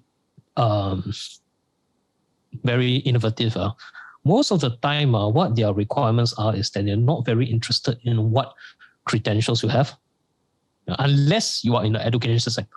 Because obviously, if you are in education, then obviously you need to have some alphabet soup behind your name, But if you are, I think the best form of protecting yourself, career-proof, business-proof, future-proof yourself, right, is the portfolio and the track record that you have to tell people that you are a performer.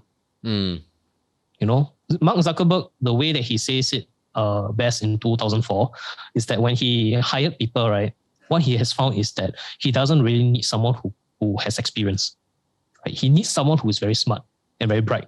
Because what he learned is people who are very bright, they tend to learn very fast. And they're cheaper. Yes, because they don't have the whole, I've been there, done that kind of. Yeah. So actually, you realize there are a lot of these hires, right? They're very young because number one, they're cheaper. Number two, they got energy. Number three, they're very smart. So generally, usually a young person who's very ambitious, right? Even if you give him like 6 figures, which is like probably might even be less than what you pay an experienced person, right? They might actually bring to the table more value if you groom them than compared to higher experienced gun. Yeah. Because sometimes with experience comes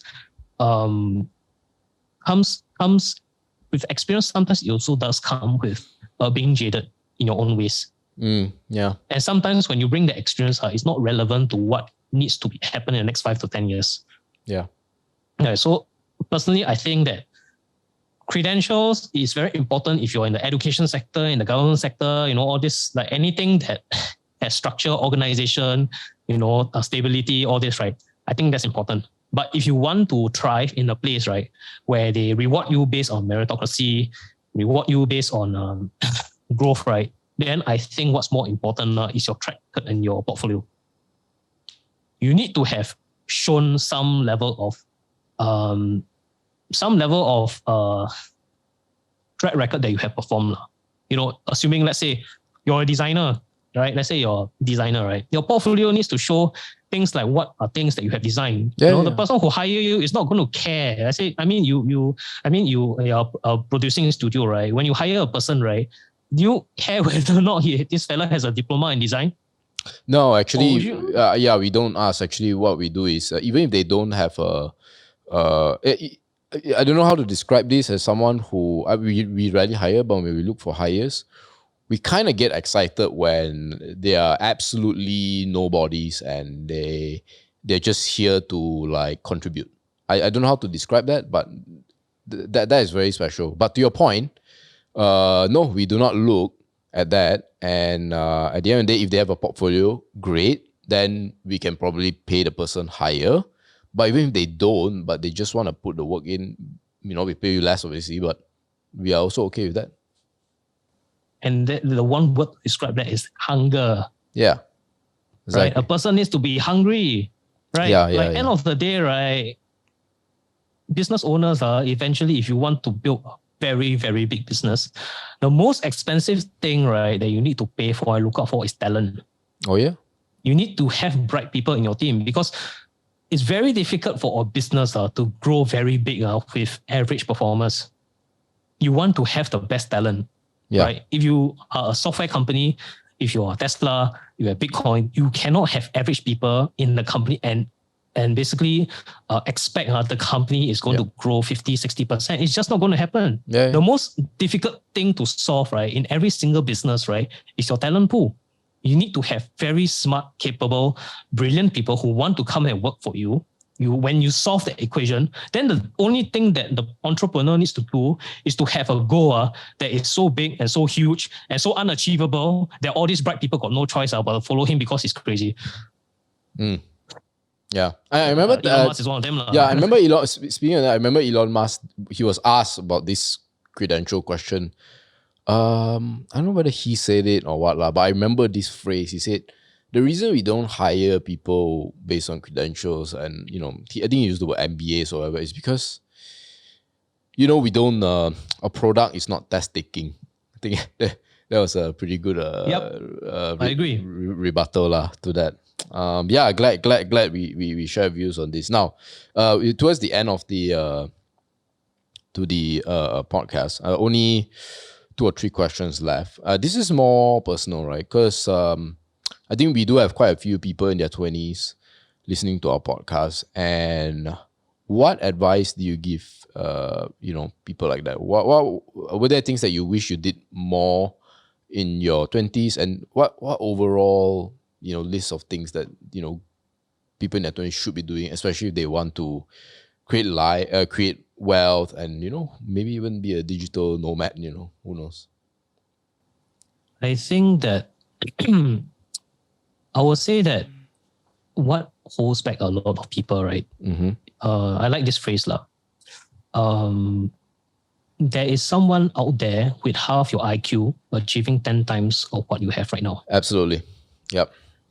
Right? No matter where you are. And this particular phrase, I like it so much, right? It's because I've experienced it firsthand when I see people around me, when I talk to stakeholders. Usually what stops people from achieving things that they want has nothing to do with IQ, but rather self-doubt. Oh, okay. Self-doubt. They doubt themselves. And a lot of the times, right, you will see that people who perform very well, ironically, tend to be people who are not smart enough to doubt themselves. Sometimes, not all the time. All right, there's a healthy balance. But I would say that for young people, right, in their 20s, I think what you need to be very clear about is your goals in life and what you want to achieve.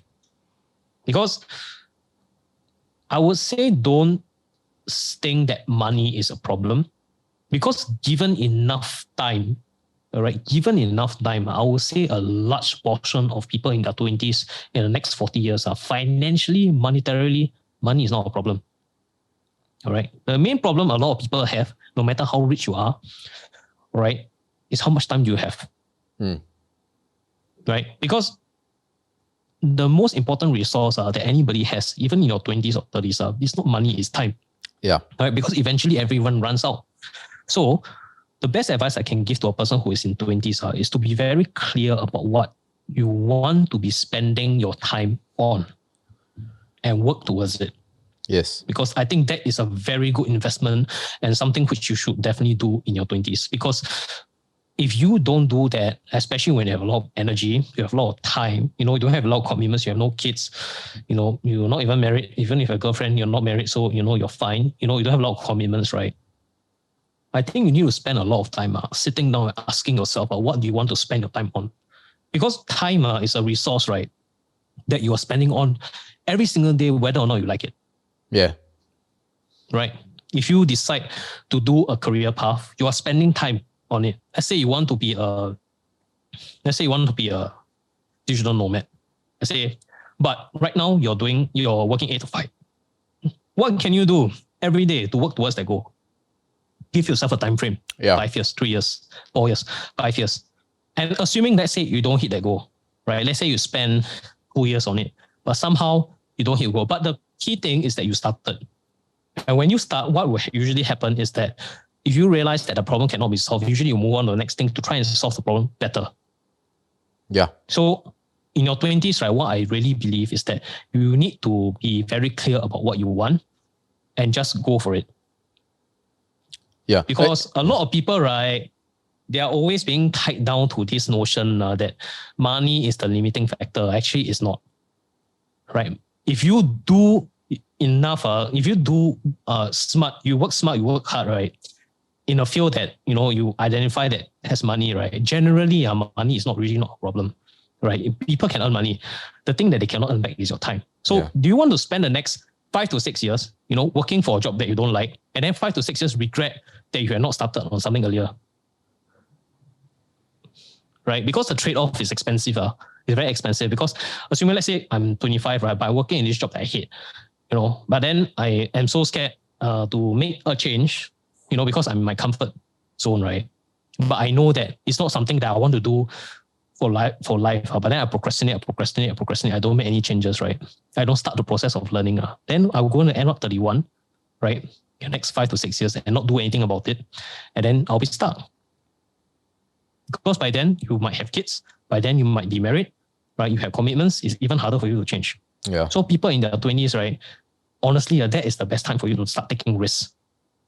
Risks in career, try something new, learn a new skill set, and then have a goal that you want to do.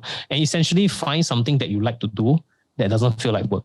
Because that's when you don't mind spending your time. Is that old Confucius quote, right? Find what you like and you won't work a day in your life, something like that. I mean, just to build on your point, I think I was just chatting with a friend a while back, and he makes enough, but he doesn't feel like the compulsion to make more money. But then he feels like, but everyone around me is like, they want to make money, but for me it's like, don't really need, I have enough. But because everyone around him is also striving for more, so he came to me asking like, how do I make more money and all that. And he says it's a challenge.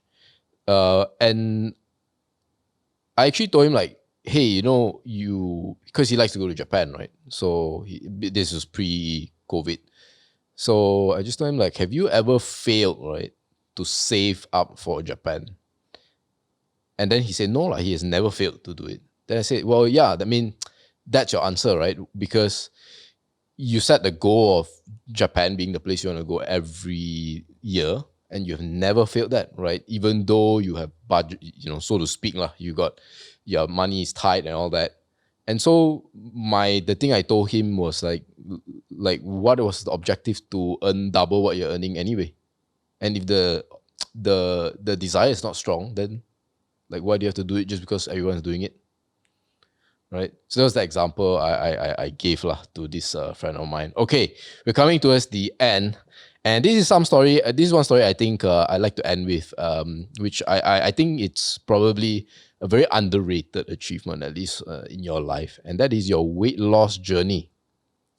Yeah. If I read correctly, again, correct me if I'm wrong, right? And don't feel insulted if I got the number wrong, but you actually hit 3-digit kgs at one point. Yeah, more than not low 3-digit, high mid 3-digit. Wait. Okay. So that was the story. Close to 135 kilos at my highest peak. So what's your height, just to understand? 1.7. So you're 5'7", 5'6" or 7" around 5'6" there. or 7", and 135 kilos. Yes. Okay. At the heaviest of my life. Okay. I have a few questions today. How did that come about? And when was this? When was the peak? That was right before I entered army. Right before. Yeah, because I went through a design course. Not to do with design, but I think at that point of time, right, I was very, very stressed out in learning creative stuff. Okay. Right, because I am a natural science stream student. So for me to learn creative stuff, learning to draw, learning traditional like design, it was not an easy course for me to learn. And I think back then, right, I was also very lost in like wanting to do things in my life. But I know that I'm a hard worker. So I sacrificed a lot of my health, right, trying to catch up with my peers, who were doing quite well in the art, because in their entire life they were drawing. So for me, a person, when I enter art stream, right, the only thing I can draw is a stick, man. Right? Well, but why were you in there in the first place if you were good with science and all that? I mean, when you're young, you don't think that much. Oh, okay. All right. Okay. Understandable. You feel like doing. Understandable. Right? So it's like, but I did appreciate art quite a bit. So maybe I thought I'll try my hand on it. Right. And the statistics for art course, right, is that usually within the first year, right, about 25% of people will quit.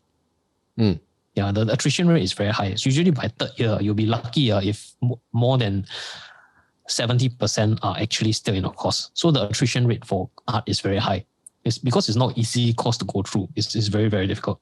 So I persevered, right? But and I think I did quite well. That's why I'm able to do things like podcasting, things like all these creative side, and being a creator, right? For me, I love your IG tiles actually. You Thank you. designed them So yourself, it's like, right? Yeah, of course. Amazing, it's amazing not stuff. Yeah, but it came from my background in design because I spent like 3 years of learning design. So I've been through like formal training of like drawing, live drawing, things like expression drawing. So I will do sketches. I also do like web design, things like that. I do a lot of that, even typography, all this video editing. So I went through the whole shebang. I even like created a whole animated short. So literally start from nothing, right? I created a 3-4 minute final year project, animated short. By the time I graduated. So I do have a skill set to actually make animation films. Nice. Right. But the expense of that is that I killed my own health.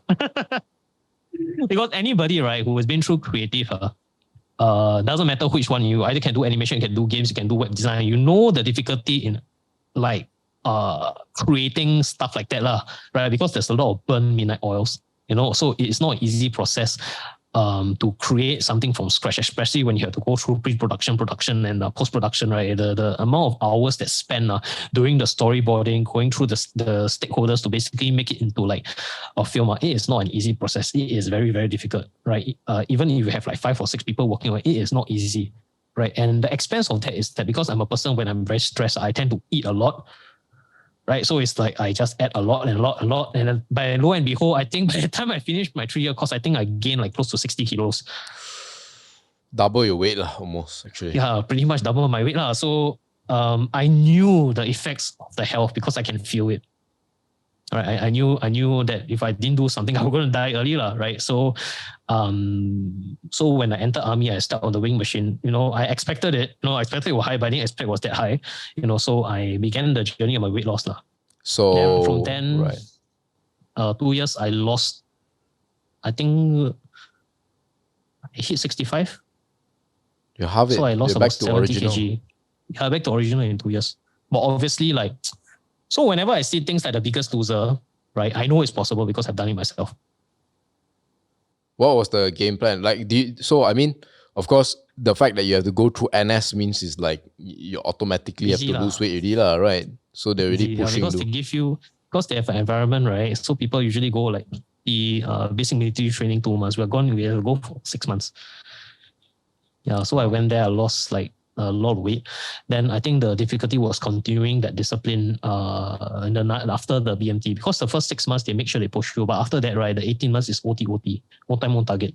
So in order for me to continue that weight loss, I did whatever I could to lower. So at the peak of my fitness, right, I was running close to 10 kilometers a day, every single day, just to maintain that weight. Ooh. Yeah, because I have damaged my metabolism so badly. Right. To the fact that in order for me to maintain that weight, I need to run that much and eat so little. So at the borderline anorexic. So I mean, Right, so I give, went give from us a sense. Sorry, give us a sense, right, of like peak 135 kilos. What was the eating pattern like versus like maybe today, right? At the weight you're at and that controlled manner. I would say that at a peak, probably like I can eat McDonald's like 3 times a day. 3 times a day. All upsize meals. I would just keep eating. And I think the difficulty is also I didn't get enough sleep. Yeah, Yeah, because I was like probably like sleeping 2 hours a day. 2 hours a day. Like trying to push out like all the animation stuff. It is not an easy course because creative is not my natural advantage. So for someone to spend 2 hours and get the result, I need to put in 6. So I need to work triple hard, right, for me to basically match out to my peers. Because it is really not my natural advantage. It's not like numbers and calculation and science, like numbers and financial stuff I can do at the back of my head because that's my natural advantage. But art, when it comes to it, when you ask me to draw, do pre-production, do animation, it is not an easy thing for me to learn because generally is someone who gets it intuitively. It took me a very long time to catch up to that level. Yeah, so a lot of the stress came in. Then basically you don't care about what you eat because all you care about is getting better. Right? Because you're so focused on like getting better, your health just takes a backseat. And today, what's the diet like? Oh, diet. I actually still eat pretty much what I want, but I'll eat like Southeast Asian meals. So I'll eat like wonton mee. I eat like chicken rice. I eat like normal stuff. But I think what's important is to eat in moderation, and Right. I always actively work out like 3 times a week. So I definitely will hit the gym 135 every day. Very good. So I don't miss a workout. I always make sure I'm in the gym. Then obviously I also take walks. And most importantly, I think I'm spending my time efficiently on learning. Learning things and that when it keeps me occupied, right, I don't really think too much about food. Yeah. So obviously I still enjoy my desserts, but I no longer, eat as much as before, because now once you hit your 30s, right, your diet is quite important. Yeah, indeed. You cannot like, it's no longer the days where you eat 3 McDonald's meals a day, no issue. You still can go and work, then sleep 2 hours, cannot. Now I eat 1 McDonald's meal already, I feel like sleeping already. Yeah, wow. It's just not effective to like, it's not conducive to being productive. I think you come to the point in your life where health is important for you to actually like, it's the driving factor for you to be productive at what you do. Yeah, totally agree. Aaron, there's so much I had to miss out, right? I wanted to go through all your Instagram posts. Unfortunately, I could only go through some to create the podcast, and we're already 2 hours plus in. And thank you so much for being on the podcast, man. It's been a pleasure. Hope you had fun. No problem. I had fun. We should do this again. 100%. Maybe one with Ryan as well, right? Yeah. I know he had fun. So yeah, if people want to find you, where can they go? I pretty much just, there's only 2 avenues which I'm very active in. Right now is Aaron Goes, my Instagram handle. But you have to forgive me because I'm now like getting my ass kicked at a CS50, right? But one that I'm very consistently at is at my podcast, RI21 Podcast with Ryan. Yes. Yeah, we publish like 1 episode every single month. Yeah. Fantastic. All right, guys. Hope you enjoyed this round's podcast. I certainly did. Always a pleasure to get our Singaporean friends to share their views as well. And guys, as usual, like, comment, subscribe. You know the drill. Follow us on Spotify. We're there. And we'll see you in the next podcast. Signing off. See you guys.